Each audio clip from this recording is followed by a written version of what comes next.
discuss this result. So in this result, what we have to prove? Equivalent parameterized curve have same image set. So first of all, we will consider two equivalent parameterized curve.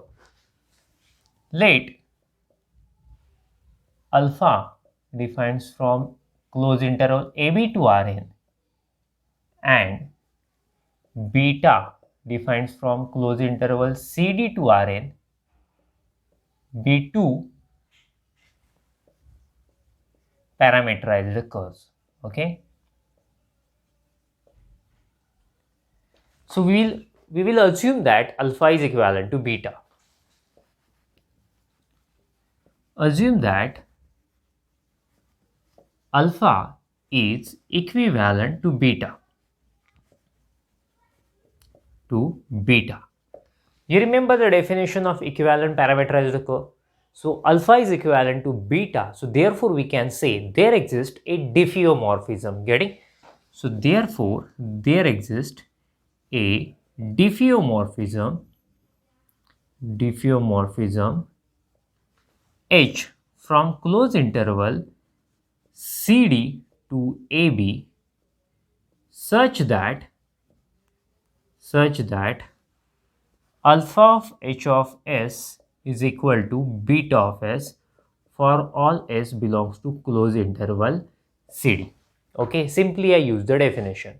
So what is meaning of diffeomorphism? H is diffeomorphism, that means H is bijective, H is differentiable and H inverse is also differentiable. Therefore, we have H is diffeomorphism, that means H is bijective. Getting? Second thing is H is differentiable, and what is the last thing we have? H inverse is also differentiable. So these three things we have because H is diffeomorphism. Okay, and what we have to prove? We have to prove that alpha and beta have same image set. Okay, that is what we have to prove. Alpha of closed interval AB is equal to beta of closed interval CD. This thing we have to prove. So simply we have to prove that these two sets are equal. How to prove that two sets are equal? First we will prove that set A is subset of set B. Then we will prove that set B is subset of set A. So therefore we can declare A and B are equal. So the same technique I am going to use. So let us consider one element from this set. Let W belongs to alpha closed interval AB. Okay, so there is no more space to write. Make a screenshot of it, then we will go further. See, I would like to tell you what we have actually. Okay, see, we have two parameterized curve. I will draw here. Okay, so see, so this is subset of Rn and we have some curve here. Getting? So alpha is from closed interval AB to Rn and beta is from closed interval CD to Rn. Okay, so this is beta. And we have H, diffeomorphism H, from where to where? CD to AB. So this diffeomorphism we have. Okay, diffeomorphism means it is differentiable, it is bijective, and its inverse is also differentiable, right?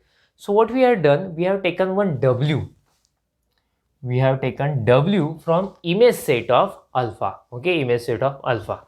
See, therefore, I am going to continue here. Therefore, there exists some t belongs to closed interval AB such that alpha of t is equal to W. This is very important thing we have. That means for W we have some t here such that image of t under alpha is equal to W we have. Okay, so I am calling it as equation number 1. But H defines from CD to AB is bijective. This is the second information we have, since H is diffeomorphism. So therefore this H is bijective, that means it is both 1 1 and on 2. That means for this T there is some S, getting? Therefore there exists S belongs to closed interval CD such that what will you get? H of S is equal to T. You are getting? That means for W we got T, and now for T we are getting some S there. Okay. Let me remove this part. What will I do? I'm going to apply alpha on both sides. Let us see what will happen. So therefore alpha of H of S is equal to alpha of T. But you know that alpha of H of S means beta of S. Therefore this is beta of S is equal to alpha of T. Already we have written, since alpha and beta both are equivalent parameterized curve. So that's why alpha of H of S is equal to beta of S.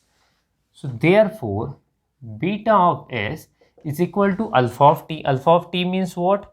Where is my alpha of T? It is W. It is W from 1. So what we are getting? Beta of S is directly mapping to W. You are getting the point? Beta mapping S to W. So therefore actually W is member of beta of closed interval CD. Basically we had taken W from, I will write here, therefore we had taken W from alpha of closed interval AB, getting? And finally we proved W belongs to beta of closed interval CD. So therefore what can we say? Therefore alpha of AB is equal to beta of CD. Okay, sorry, subset of. This is star. So in this way we proved one set is subset of other. Now we have to prove second set is subset of first set. Okay, you can make a screenshot of it, then we will go further. See, now we consider U belongs to this beta of closed interval CD. So now we have to prove that this is subset of alpha of AB. Okay, and in diagram I have shown all things.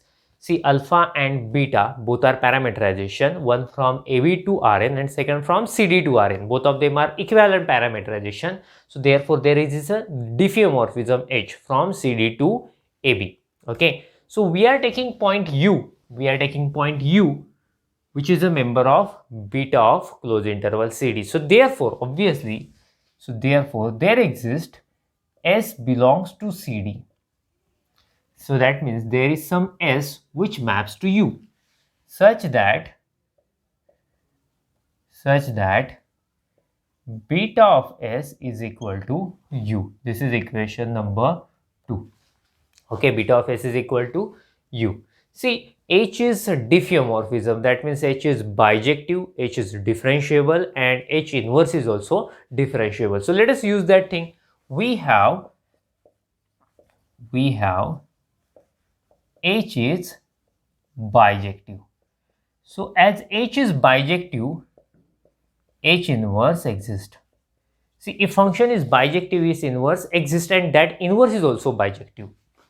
And it is bijective. Getting? So see, inverse, that means its direction will be exactly opposite. Getting? So see, for inverse H is from CD to AB, so H inverse will be from AB to CD. And it is bijective, so that's why it is both 1 1 and on 2. So therefore I can say, therefore there exists some T belongs to open interval, closed interval AB such that, what can I write? Such that H inverse of T is equal to S. You are getting? So there is some T such that, see, actually H of S is equal to T. So H inverse of T is equal to S. Getting? So I will write in this way. So this is H inverse. H inverse of T is equal to S, as you can easily understand. So this is, I will say, equation number 3. So we have one information, alpha and beta are equivalent parameterizations. We have alpha and beta are equivalent parameterizations. Okay, equivalent parameterization. So that's why what can we write? These are equivalent parameterizations. So therefore one thing we have, therefore alpha of h of s is equal to beta of s. Okay, but few things we have got right now. S is equal to h inverse of t. Let us put its value there. So therefore alpha of h inverse of t, getting, is equal to beta of s. I'm keeping that s as it is. Simply here this s I'm replacing by h inverse of t. So what will happen? H and h inverse will get cancelled to each other. So therefore alpha of t is equal to beta of s. But you know that beta of s means what? U. So therefore alpha of t is equal to u. That means this alpha is mapping this t to u directly. So therefore we can say u belongs to alpha of closed interval ab. So that means u lies in a image set of closed interval ab under u alpha. Okay. So therefore we had taken u from beta of closed interval cd, and we are getting now u belongs to alpha of closed interval ab. So therefore what can we say? Beta of closed interval cd is subset of alpha of closed interval ab. So this is equation number double star. Okay, so we are saying one is subset of other, and now we are saying second is subset of first. So that's why both of them are equal. We will write that thing, but make a screenshot of it first.